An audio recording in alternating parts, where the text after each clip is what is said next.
사도행전 7장 55절에서 60절입니다. 사도행전 7장 55절에서 60절 말씀을 제가 봉독하겠습니다. 스데반이 성령 충만하여 하늘을 우러러 주목하여 하나님의 영광과 및 예수께서 하나님 우편에 서신 것을 보고 말하되, 보라, 하늘이 열리고 인자가 하나님 우편에 서신 것을 보노라 한데, 그들이 큰 소리를 지르며 귀를 막고 일제히 그에게 달려들어 성 밖으로 내치고 돌로 칠세, 증인들이 옷을 벗어 사울이라는 청년의 발 앞에 두니라.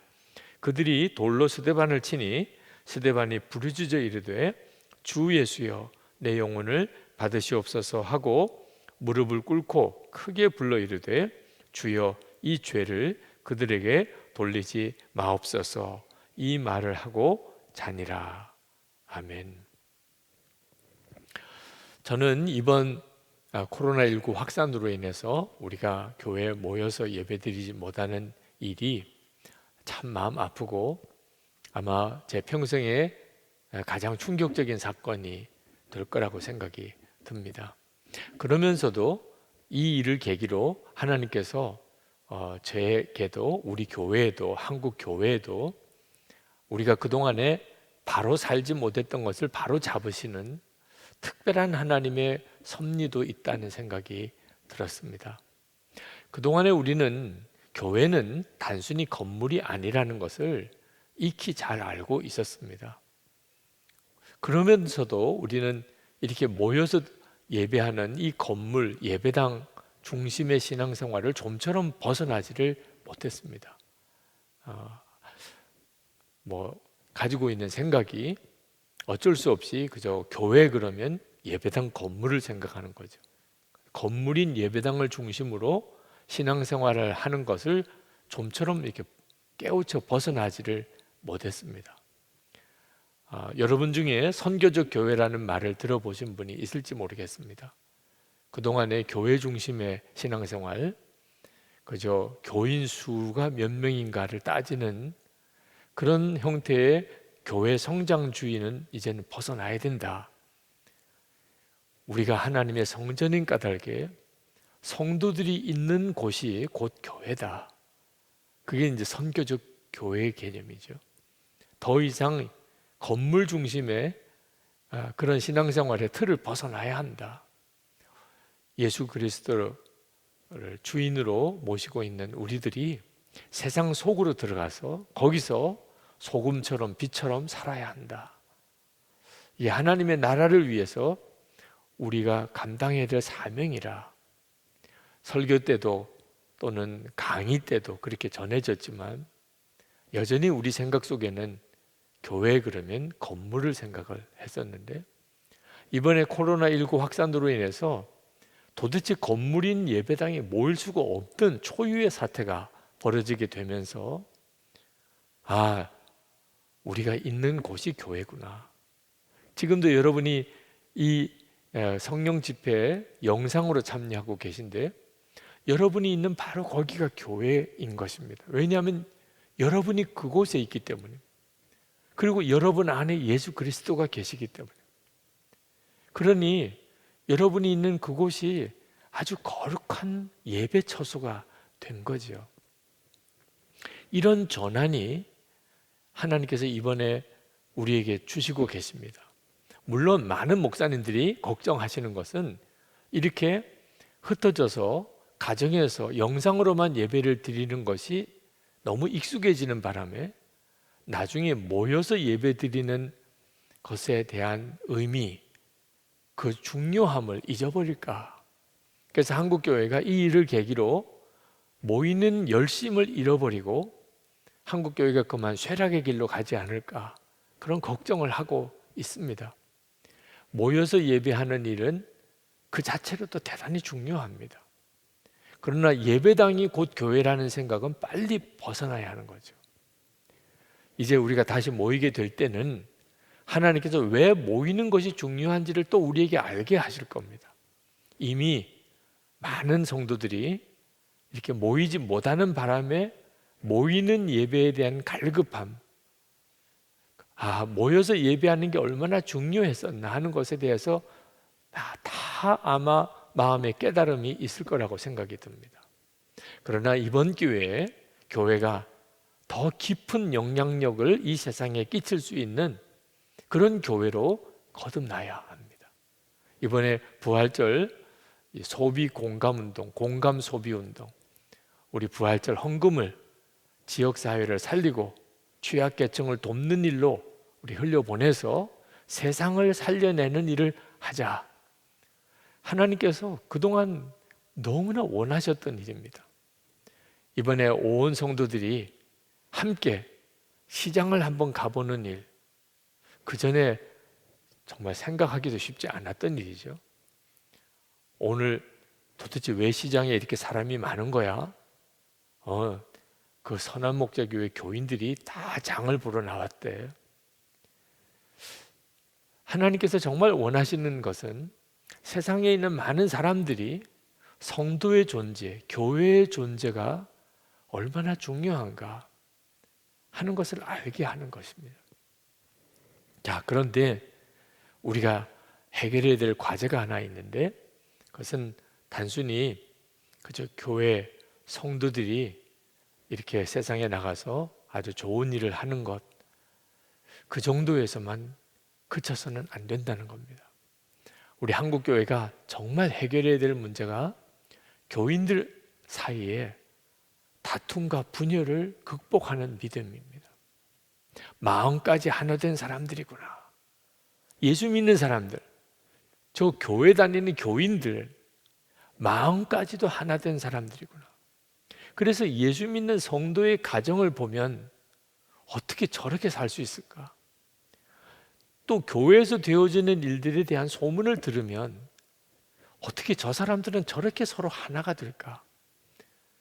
그럴 때에야 비로소 교회는 세상의 소금과 빛의 사명을 감당하게 되는 겁니다.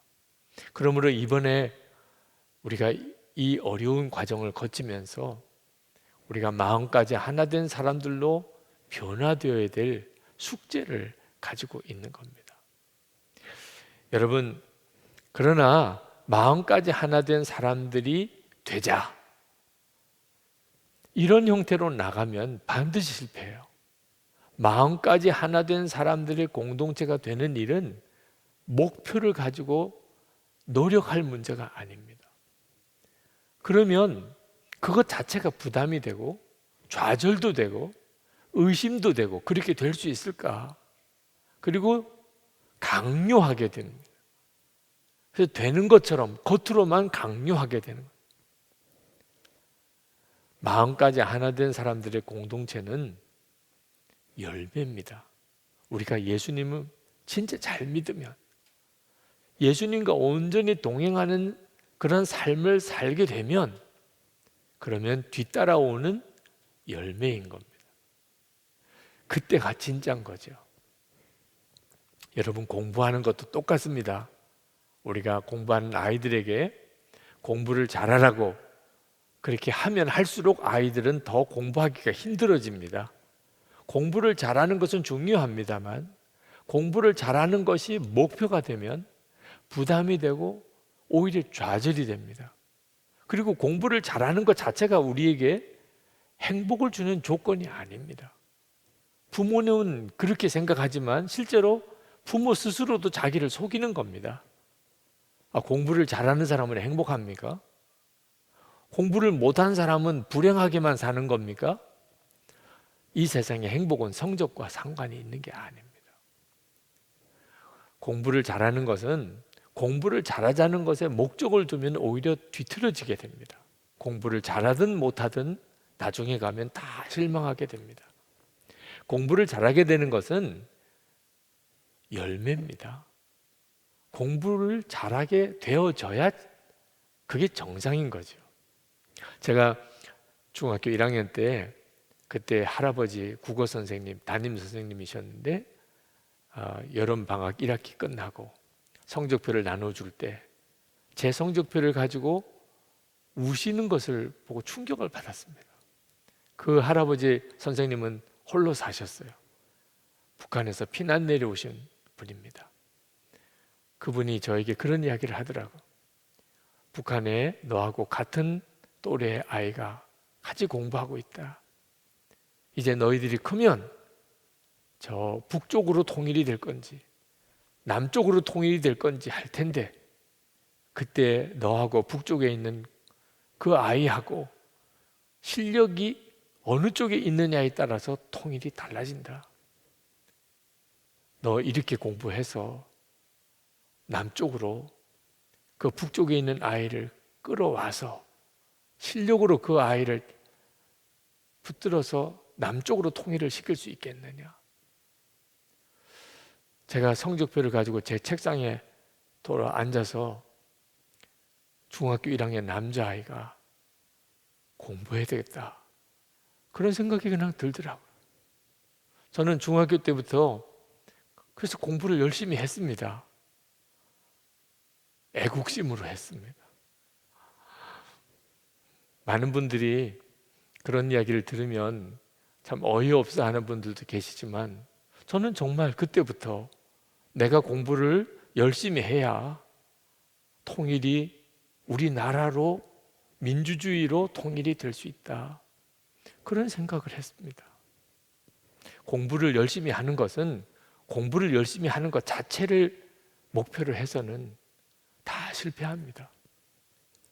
왜 공부해야 되는지 이유가 생기면, 그러면 공부하지 말라고 그래도 공부하는 거죠. 마음까지 하나 된 사람들 역시 예수님과 동행하는 사람이 될 때 그렇게 되어지는 열매인 겁니다. 초대교회, 초대 예루살렘 교회에 성령이 임하시고 그들은 예수님이 자기들과 함께 계신 것을 알았습니다. 그리고 주님과 동행하는 삶을 살게 되었어요. 그때 나타난 놀라운 열매가 마음까지 하나 된 공동체가 된 겁니다. 재산까지 서로 같이 나누어 쓸 정도로 그런 놀라운 공동체가 된 거예요. 그런데 그 열매 중에 또 다른 하나가 있었는데, 그게 뭐냐면 고난도 감사하게 받아들이는 것. 고난 당하는 것을 감사하게 받아들이는 것. 자, 마음까지 하나 된 공동체가 되는 것과 고난도 감사함으로 받아들이는 것은 다 한 가지에서 나오는 열매들입니다. 살아계신 주님, 주님과 동행하는 사람이 되어졌을 때 정말 성령께서 그 마음의 중심에 오셔서 주님을 바라보는 눈을 열어주는 사람이 되었을 때 일어나는 일이었습니다. 초대교회는 소유도 같이 나누어 쓸 수 있는 그런 참 놀라운 공동체였지만 말할 수 없는 핍박을 받게 되는 그런 고난의 공동체이기도 했습니다.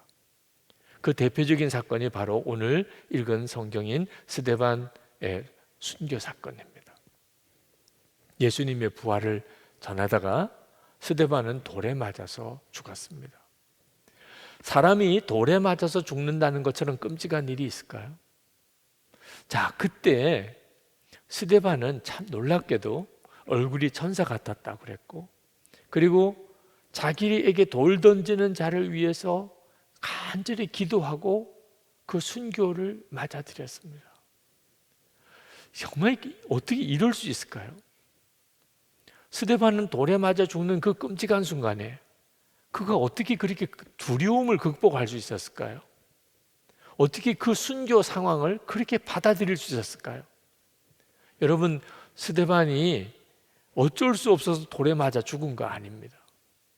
스데반이 예수님을 부인하면, 부활의 주님을 전하지 않으면 그런 순교할 이유가 없었어요. 그는 예수님의 부활을 끝까지 전했습니다. 돌에 맞아 죽는 그 순간까지도. 그렇게 할 수 있었던 것은 스데반이 하나님의 나라를 보는 눈이 열렸던 것, 그리고 예수 그리스도께서 자기를 내려다보고 있음을 보았던 것, 그것 때문이었어요. 사도행전 7장 59절 60절에 보면 그들이 돌로 스데반을 치니 스데반이 부르짖어 이르되 주 예수여 내 영혼을 받으시옵소서 하고 무릎을 꿇고 크게 불러 이르되 주여 이 죄를 그들에게 돌리지 마옵소서. 이 말을 하고 자니라. 자, 이 말씀을 한 바로 그 전에 어떤 일이 있었는지를 말씀하고 있습니다. 55절에 스데반이 성령 충만하여 하늘을 우러러 주목하여 하나님의 영광과 및 예수께서 하나님 우편에 서신 것을 보고 말하되 보라 하늘이 열리고 인자가 하나님 우편에 서신 것을 보노라 한데, 바로 이것이었어요. 스데반이 순교의 고난도 그가 두려움 없이 받아들일 수 있었던 것은 하나님의 나라를 보았고 주 예수님께서 자기를 내려다보는 것을 보는 눈이 열렸기 때문입니다. 그때 그에게 두려움이 떠나갔어요. 학교에서 왕따를 당하는 것 때문에 참 괴로워하는 여학생을 상담을 했던 적이 있습니다. 그는 두 가지 문제로 인해서 굉장히 마음이 무너졌어요. 하나는 학교에 가는 것이 두렵다는 것, 왕따를 당하고 괴롭힘을 당하는 것 때문에, 또 하나는 자기가 하나님을 믿지만 그 두려움을 극복할 수가 없다는 것. 제가 그 학생에게 그렇게 이야기를 했어요. 두려움을 없애려고 하지 마. 불가능한 일이야. 두려운데, 학교 가면 아이들이 자기를 괴롭히는 것이 너무너무 두려운데 내가 그걸 두려워하지 말아야지. 그런다고 두려움이 없어지는 게 아니에요. 그리고 두려움도 이기지 못하는 정도의 믿음이다. 왜 나는 믿음이 그렇게 없을까? 그 자책하지 마. 정말 중요한 것은 주님을 바라보는 눈이 열려야 하는 거지. 그러면 두려움이 그냥 없어지는 거야. 그리고 두려움을 이길 수 있는 담대한 믿음이 생기는 거지. 그건 하나님이 주시는 거야. 예수님께서 주시는 것이지. 너가 두려움을 어떻든지 극복해 보려고, 하나님을 더 잘 믿어 보려고 노력해서 되는 문제가 아니야. 믿음을 주시는 것조차 주님을 신뢰해. 이기게 해 주실 거야. 두려움이 없어지게 해 주실 거야. 두려움을 너가 없애는 게 아니야. 주님을 계속 주목해 보거라. 항상 주님을 생각해 봐. 그리고 그렇게 주님을 항상 생각하는지를 매일 한번 일기를 써봐. 그렇게 권해 주었어요. 여러분, 우리가 세상을 이길 담대함, 고난도 감사함으로 받아들일 수 있는 믿음은 노력해서 얻어지는 게 아닙니다. 주님을 바라보는 눈이 열리는 만큼이에요.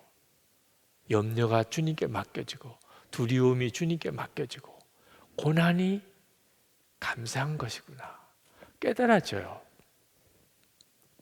여러분, 예수님은 왜 스데반을 돌에 맞아 그냥 죽게 내버려 두셨을까요? 아니, 하늘 문을 열어주시고 예수님을 보게 하실 그 정도까지 하실 수 있다면 사람들이 돌 던지지 못하게 해서 스데반이 그렇게 돌에 맞아 죽지 않게 능히 하실 수 있잖아요. 그런데 왜 하나님이 돌에 맞아 죽게 하시면서 하늘은 왜 보여주시고 예수님은 왜 보여주시냐 말이에요. 참 이해하기가 어려운 일이 많습니다. 성도가 받는 고난에 대해서. 저희 할아버님이 6.25 전쟁 때 그 일사후퇴 기간 동안 순교하셨습니다. 왜 그냥 순교하게 내버려 두셨을까? 실제로 우리가 예수님을 믿고 살아가는 동안에 예수 믿는 것 때문에 고난당하는 일을 겪습니다. 하나님은 전지전능하신 하나님, 모든 걸 다 하실 수 있는 하나님, 우리를 사랑하신 하나님. 그런데 왜 그냥 내버려 두실까요? 이유가 있습니다. 우리가 사람들이 하나님의 말씀을 어기고 그리고 선악과를 따먹고 죄가 들어오게 되면서 죄와 마귀가 사람을 지배하게 됐습니다. 우리는 죄에 팔려서 종노릇하게 된 거죠. 자, 그런 이 세상에 하나님의 나라가 임하기 위해서는 반드시 고난이라는 과정을 거쳐서 하나님의 나라가 오게 되는 거죠. 마귀가 우리를 사로잡고 있는, 우리의 죄로 인하여 우리에게서 왕노릇하고 있는 그곳에 하나님의 나라가 임하기 위해서 마귀가 그 일을 회방하고, 그리고 하나님의 역사를 대적하고 하나님을 믿는 성도들을 핍박하고, 당연히 그런 일이 일어나게 되는 것입니다. 그래서 예수님께서 십자가에 죽으셔야만 온 인류의 구원의 문이 열리게 된 거예요. 십자가를 지나야만 부활의 영광이 오게 된 겁니다. 그러니까 고난이 없이는 하나님의 나라가 이 땅에 온전히 이루어질 수가 없는 거예요. 이 사실을 여러분이 분명히 알아야 합니다. 하나님의 나라가 이 땅에 임하기 위하여 반드시 고난의 기간을 거쳐야 한다는 거예요. 여러분들이 이 사실에 대한 분명한 믿음을 가지고 있지 않는다면, 그렇다면 여러분은 고난에 대하여 그냥 도망 다니는 사람이 될 겁니다. 이슬람권에서 사역하시는 어느 선교사님의 편지 일부예요. 동역자 여러분, 이번이 마지막 편지가 될지도 모르겠습니다. 저를 위해서, 그리고 이 나라를 위해서 기도해 주십시오. 저는 이번에 붙잡히면 어떻게 될지 전혀 모릅니다. 마음의 준비는 하고 있지만 솔직히 두렵습니다. 그러나 그 두려움보다 더 큰 두려움은 이번 일로 이 땅이 교회에서 영원히 잊혀질지도 모른다는 두려움입니다. 이 땅은 더 많은 선교사를 필요로 합니다. 복음이 들어가야 할 땅이 너무나 많이 남아 있습니다. 선교사가 계속 나가야 합니다. 선교사를 계속 보내야 합니다.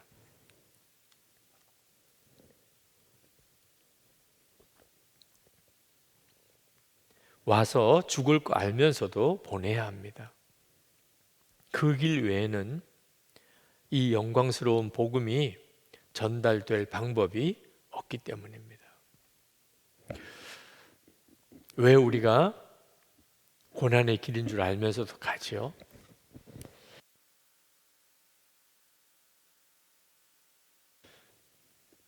왜 고난 당할 걸 알면서도 선교사를 파송하는 거죠?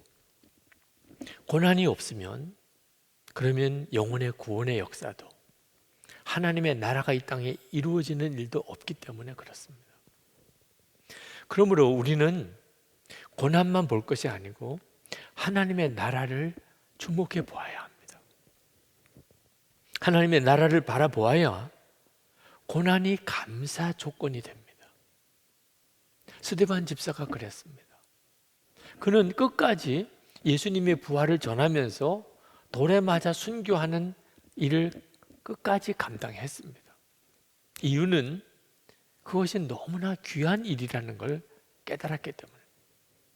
우리가 나중에 천국에 가서 스데반을 만나게 됐을 때 우리는 너무나 부러울 것입니다. 스데반을 만나고 그가 돌에 맞아 순교했던 그 일로 인해서 우리 마음속에 정말 부러운 마음이 들 겁니다. 스데반은 그것을 이미 알고 있었던 거죠.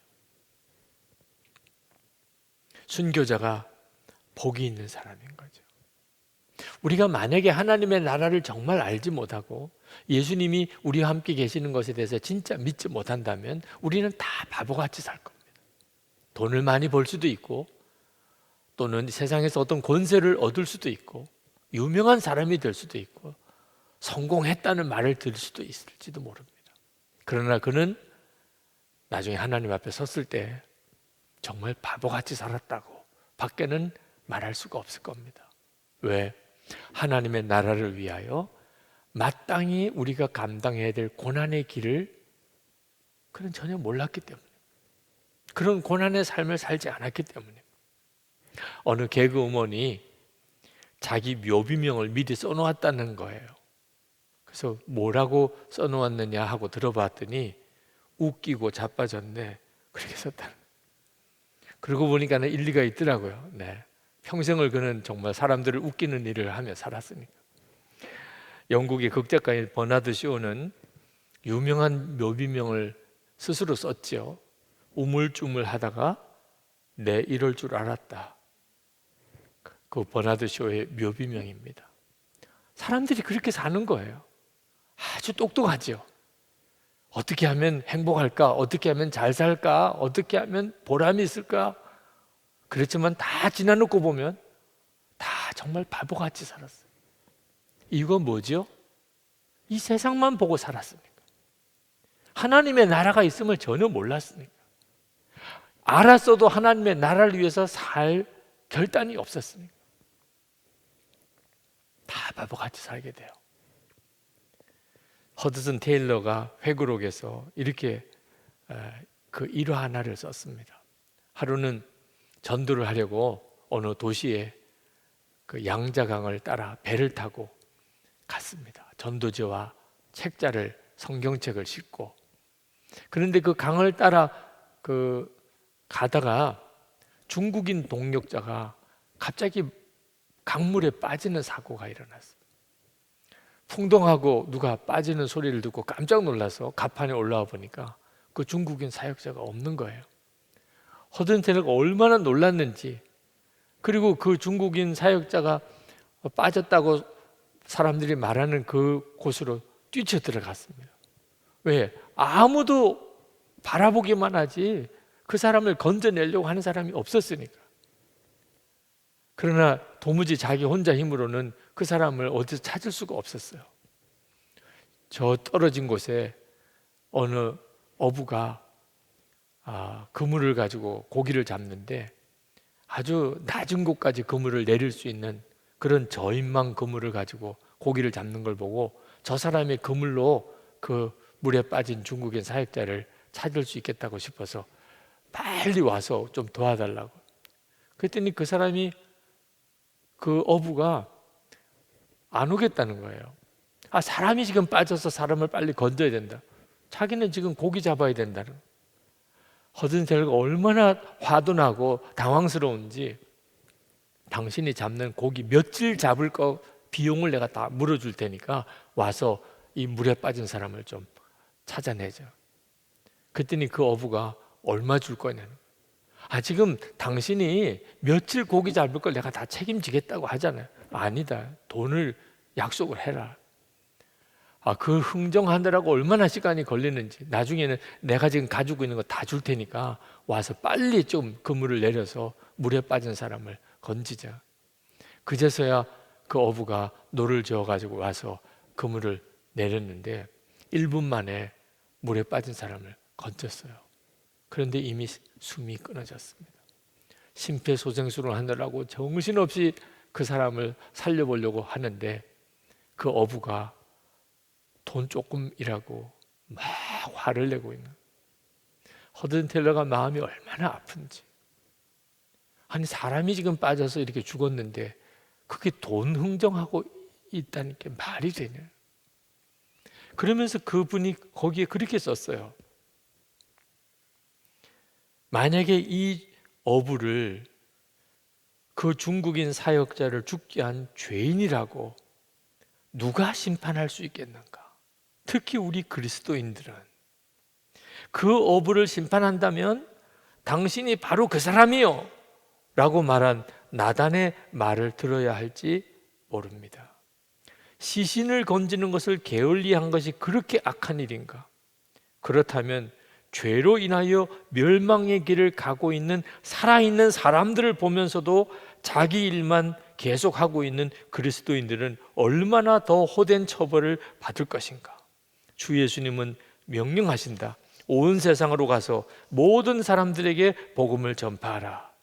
우리는 그분께 아니요, 그건 곤란합니다 라고 말씀드릴 것인가? 땅을 샀기 때문에 갈 수 없습니다.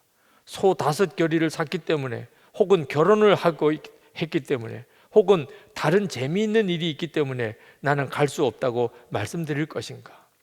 고린도후서 5장 10절에 보면 우리가 다 반드시 그리스도의 심판대 앞에 나타나게 되어 각각 선악간에 그 몸으로 행한 것을 따라 받으려 함이라 했다.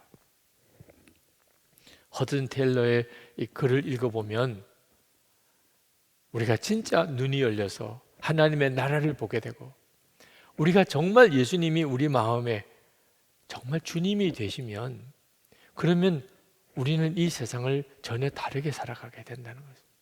진짜 중요한 것이 무엇인지 알게 된다는 거예요. 영혼이 중요한 것이고 그 영혼을 구원하는 것이 중요한 것이라.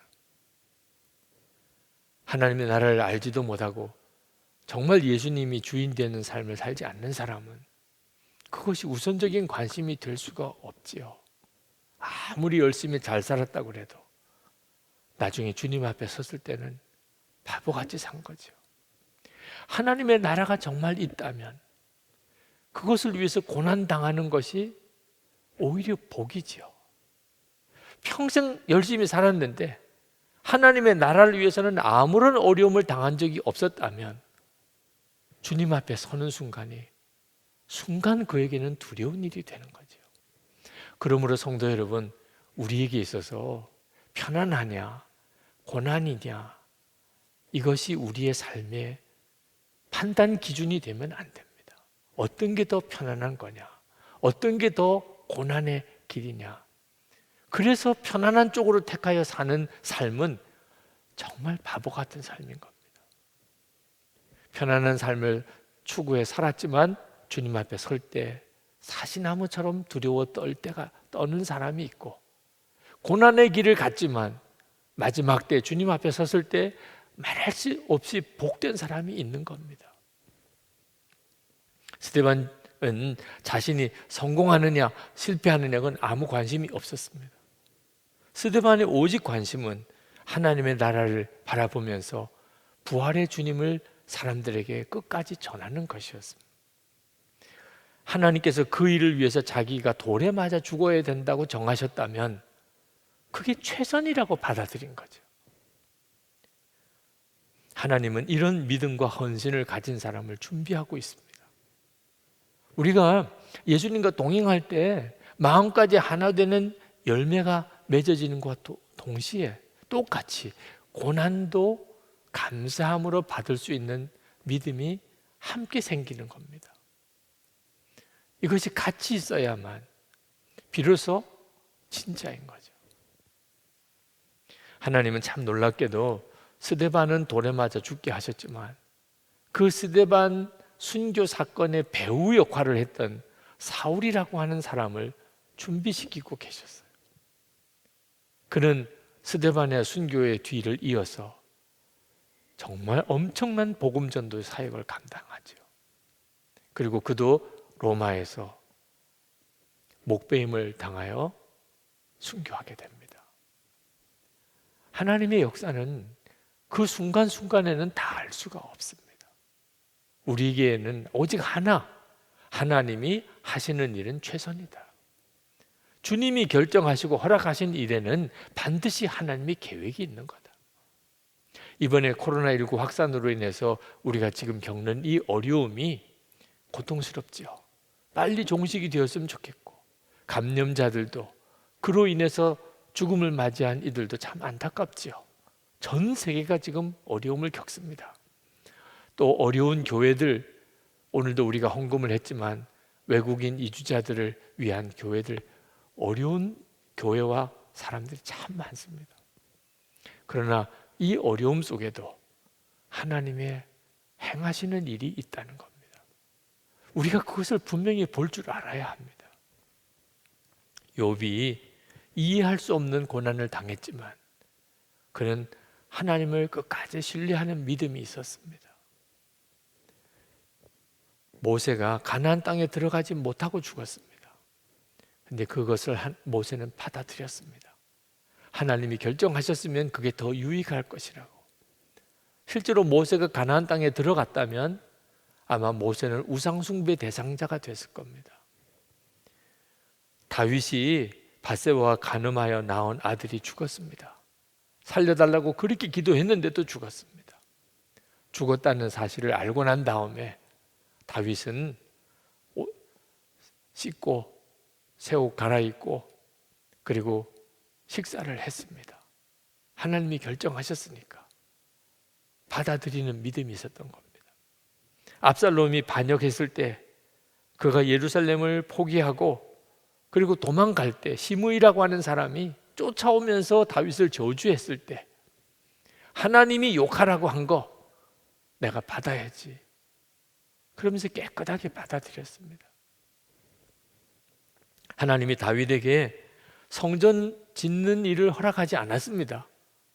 다윗은 그걸 그냥 받아들였습니다.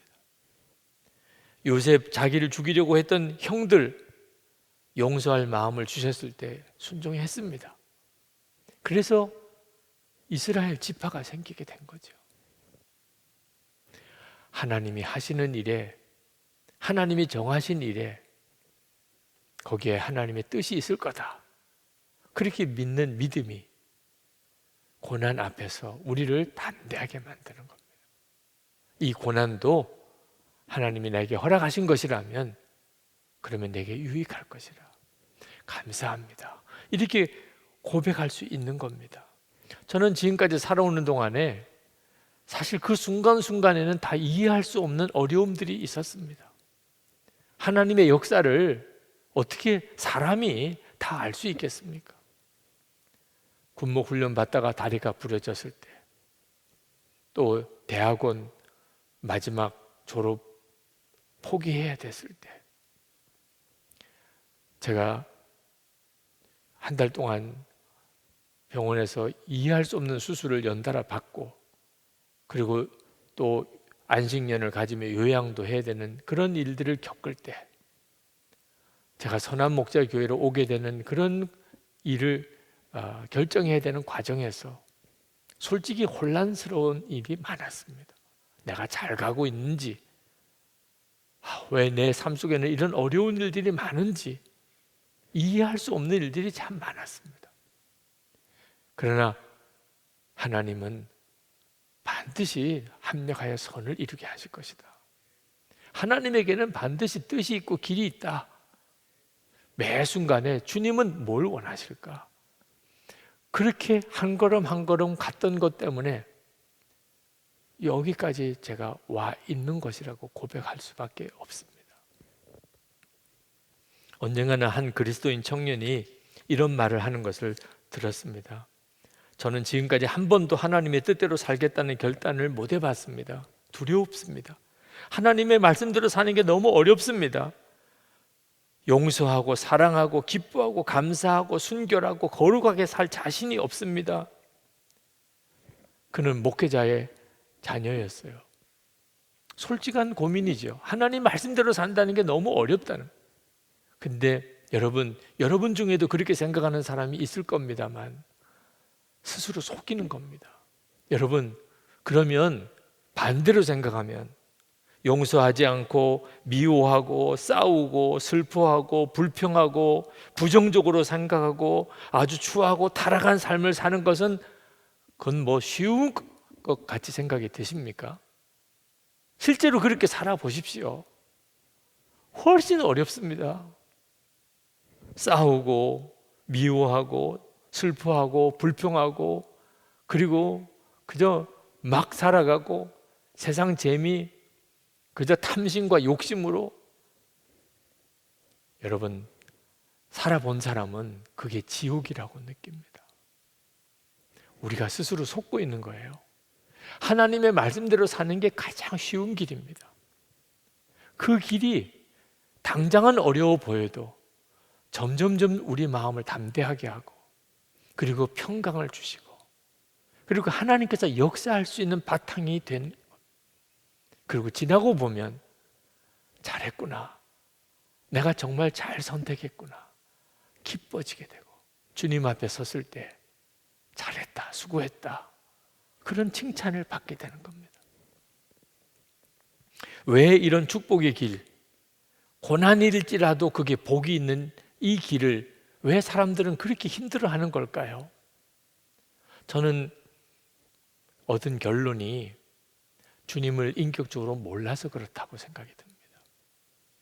성경도 지식으로만 알고 있는 것, 하나님의 나라도 지식으로만 아는 것, 예수 그리스도를 인격적으로 알게 되면 하나님의 나라는 단순히 지식이 아닙니다.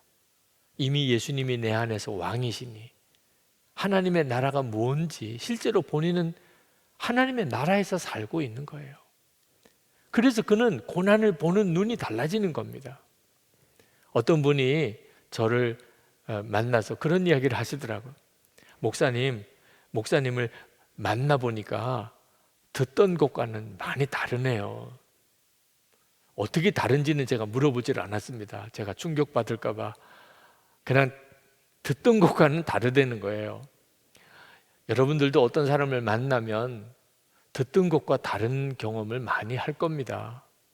예수님도 똑같습니다. 예수님에 대해서 다 들으셨죠. 읽으셨죠. 근데 실제로 주님을 인격적으로 만나면 듣던 것과는 다르네. 그렇게 고백하게 됩니다. 그 놀라운 것이 바로 마음까지 하나 되는 것. 역사가 일어나고 그리고 고난도 감사해요. 내가 만약에 하나님이 내게 어떤 선택의 기회를 주신다면 나는 더 어려운 길을 갈 것이다. 여러분, 이런 생각이 도대체 어떻게 가능합니까? 어느 길이 주님과 동행하는 길일까? 주님은 어떤 길을 가고 싶어 하시나? 그 점만 분명해지면 아마 여러분 모두가 다 그렇게 사실 것입니다.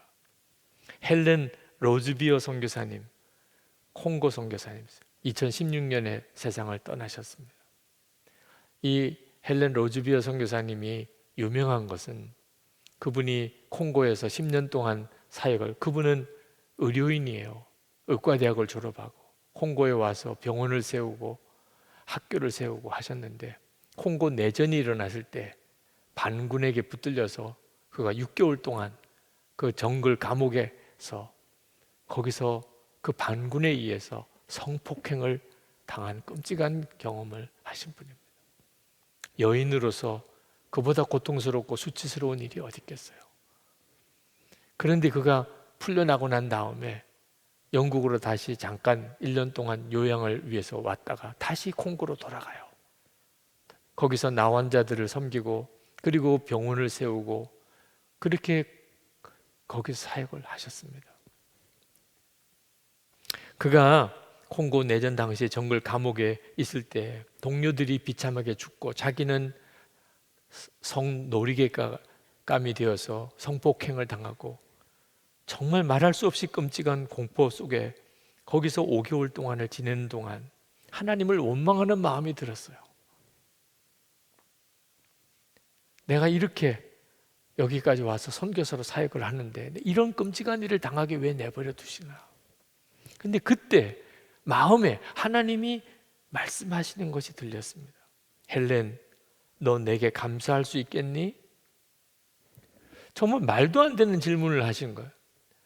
지금 그 상황에서, 정글 감옥에서 지금 성폭행을 당하고 있는 그 상황에서 내게 감사할 수 있겠니? 당장 대답했대요. 하나님, 저 감사할 수 없어요. 저는 하나님께서 기뻐하시는 일을 하기 위해서 이곳까지 와서 복음을 전했는데 제 동료 선교사들은 순교했고 저는 성폭행을 당했어요. 하나님 같으면 감사할 수 있으시겠어요? 저는 감사할 수 없어요. 그때 하나님이 다시 말씀하셨어요. 그럼 헬렌, 내가 너를 믿고 있는 것에 대해서는 감사할 수 있겠니? 충격을 받았어요. 지금 내가 겪고 있는 어려움, 그것으로는 감사할 수 없다 하더라도 내가 너를 믿고 있다, 그것에 대해서는 감사할 수 있겠네. 지금까지 자기가 하나님께 감사한다고 생각했어요. 또 자기가 하나님을 믿는다고 생각했어요. 그런데 하나님이 자기를 믿고 계시다. 무슨 뜻이죠? 이런 험한 일을 당해도 그래도 이 콩고 땅을 떠나지 않고 이곳에서 끝까지 복음 전하는 사역을 계속 해줄 것이다. 헬렌, 너는 그렇게 해줄 것이다 하고 내가 믿는 것을 너는 감사할 수 있게. 그가 눈물로 하나님께 감사한다고 그랬어요. 하나님 감사합니다.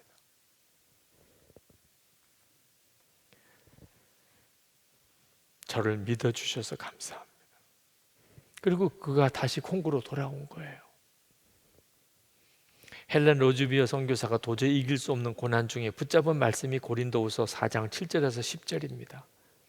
우리가 이 보배를 질그릇에 가졌으니 이는 심히 큰 능력은 하나님께 있고 우리에게 있지 아니함을 알게 하려 함이라. 우리가 사방으로 웃겨싸움을 당하여도 쌓이지 아니하고 답답한 일을 당하여도 낙심하지 아니하며 박해를 받아도 버림받지 아니하며 거꾸로 뜸을 당하여도 망하지 아니하고 우리가 항상 예수의 죽음을 몸에 짊어짐은 예수의 생명이 또한 우리 몸에 나타나게 하려 함이라. 이것이 초대교회 교인들, 성령 받았던 그 초대교회 교인들이 그 고난과 핍박과 순교에 계속되어지는 오랜 기간 동안 여전히 그들은 그 상황을 오히려 감사하고 믿음으로 그 상황을 이겨나갔던 힘이었어요. 우리 안에, 질그릇 같은 우리 안에 보배이신 예수님이 계시다. 내가 예수님의 죽음을 짊어지면 예수님의 생명이 내 속에서 나타나게 하려 함이라. 어떤 고난을 당해도 거꾸러지지 않는다는 거예요. 여러분, 지금 형편이 말할 수 없이 어려운 분들이 있으실 겁니다. 주님을 보시기 바랍니다. 우리가 진짜 마음까지 하나 된 그런 사람들의 공동체가 되려면 고난도 감사할 수 있는 믿음의 사람이 함께 되어야 합니다. 그 사람이 진짜 주님을 바라보는 눈이 뜨인 사람입니다. 지금이 바로 그 경험을 하실 때입니다. 먹을 것도 없고, 그리고 몸은 아프고, 아픔 캄캄하고, 정말 이렇게 끝나는가 이런 생각이 드는 분들도 여러분 안에 주님이 계신지를 확인하시기 바랍니다. 예수님을 주님이라고 고백하고 하나님을 아버지라고 부르고 하나님이 주시는 은혜가 찬송을 들을 때, 말씀을 들을 때 여전히 여러분 속에 깨달아지고 하나님께서 회개할 제목을 주시고 하나님을 향한 소원이 생기고 복음을 전하고 싶고 주님은 여러분 안에 계십니다. 그 주님은 지금 여러분을 이끄십니다. 그냥 주님만 따라가는 겁니다. 주님이 하라고 하시는 대로 순종하는 겁니다. 우리가 그 훈련을 지금 하고 있는 겁니다. 이제 이 상황이 끝나고 나면 우리는 시편 23편의 고백, 사망의 음침한 골짜기로 다닐지라도 해 받을 것을 두려워하지 않는다. 지나봤으니까, 사망의 음침한 골짜기를 지나봤으니까 이제 더 이상 걱정하고 두려워하지 않는다 하는 고백을 할 수 있을 겁니다. 주께서 나와 함께 하심이라. 아멘입니다. 자, 우리 찬송하고 함께 기도하겠습니다. 고난도 감사할 수 있는 믿음, 주님은 우리에게 주십니다. 우리 시선, 너무나 잘 아는 찬양이죠. 우리 시선 찬양을 같이 하겠습니다.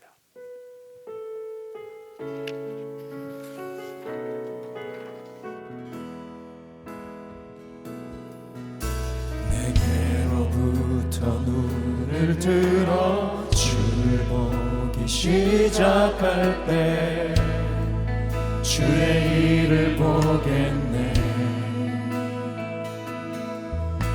내 작은 마음 돌이키사 하늘을 꿈꾸게 하네. 주님을 볼 때 모든 시선을 주님께 드리고 살아계신 하나님을 느낄 때 내 삶은 주의 역사가 되고 하나님이 일하기 시작하네. 성령이 나를 변화시켜 모든 두려움 사라질 때 주의 일을 보겠네.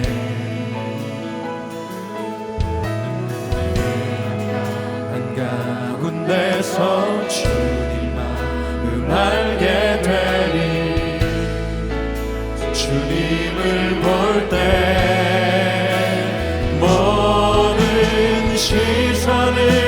주님께 드리고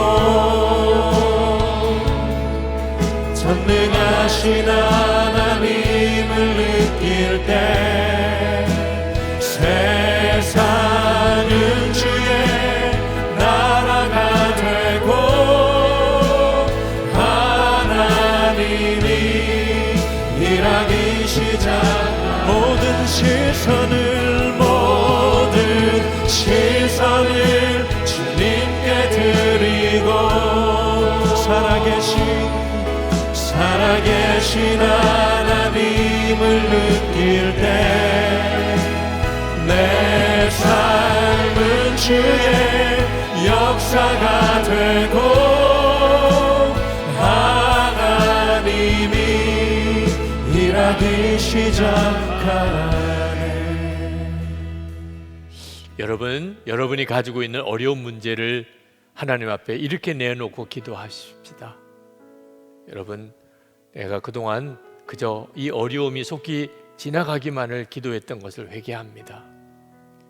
하나님의 나라와 주님을 바라보는 눈을 열어주셔서 내가 마땅히 기도할 것이 무엇인지를 알게 해 주옵소서. 우리 시간 같이 기도하겠습니다. 은혜와 사랑이 충만하신 아버지 하나님, 놀라우신 하나님의 은혜를 감사합니다. 하나님, 우리에게 믿음의 눈을 더욱 분명히 열어주시기를 원합니다. 힘들고 어려운 문제들이 여전히 참으로 많이 있지만 하나님의 나라를 바라보고 주님을 바라보고 하나님, 우리의 기도의 제목을 얻게 하여 주옵소서. 주님이 원하시는 일, 주님이 기뻐하시는 일, 하나님께서 정말 하시려는 일, 하나님 그 기도 제목을 붙잡게 하여 주시옵소서. 아버지, 그저 어린아이처럼 힘들다, 괴롭다, 못하겠다 하지 않게 되기를 원합니다.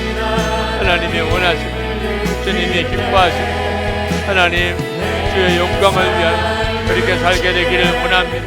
주여, 우리의 길을 인도하시고 하나님 역사하심을 분명히 보여주시기를 원합니다. 오 주 예수님, 오셔서 하나님 같이 하시고 하나님 역사하시고 우리를 온전히 사로잡아서 아버지 하나님, 스데반처럼 하나님의 나라를, 하나님 그 영광을 보게 하소서. 아버지 하나님, 주님을 바라보는 눈을 분명히 뜨게 하여 주시옵소서. 우리의 기도 자체가 달라지는 역사가 일어나게 하여 주소서. 주님, 오 주 예수님, 하나님 같이 하시기 원합니다.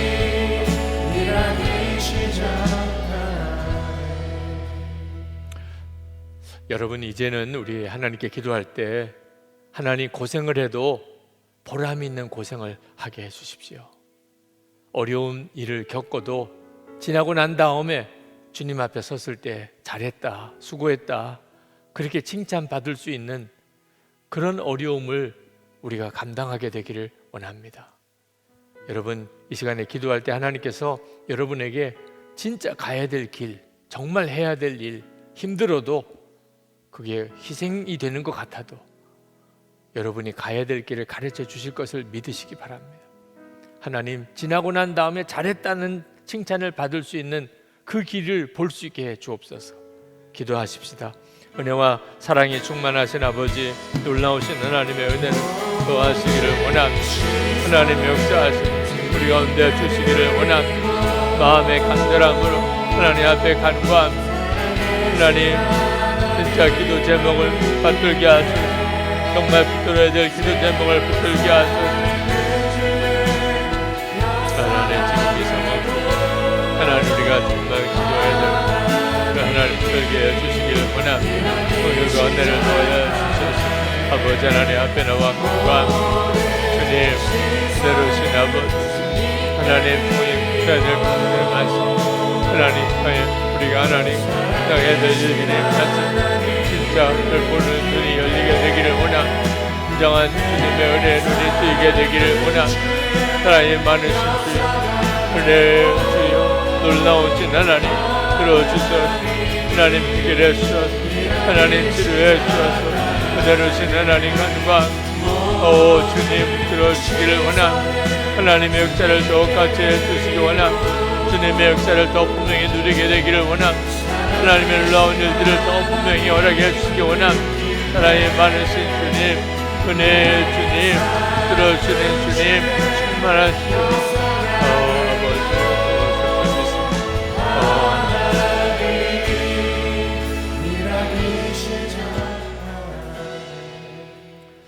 이제 조금 여러분 충분히 기도할 시간을 가지실 수 있게 되기를 바랍니다.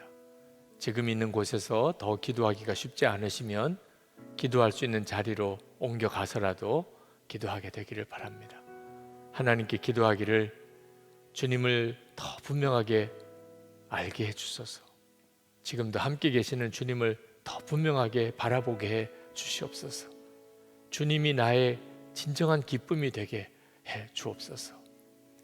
여러분 기도하는 중에 여러분의 감정과 생각과 판단이 바뀌어지는 것을 아십니까? 주님이 그렇게 만드십니다. 여러분의 삶 전체를 뒤바꿀 여러분의 내면의 변화가 기도 중에 옵니다. 주님을 바라보는 눈이 점점 열리기 때문에 그렇습니다. 우리 주여 3번 부르짖고 주여 내 눈을 열어주소서 기도하겠습니다. 주여! 주여!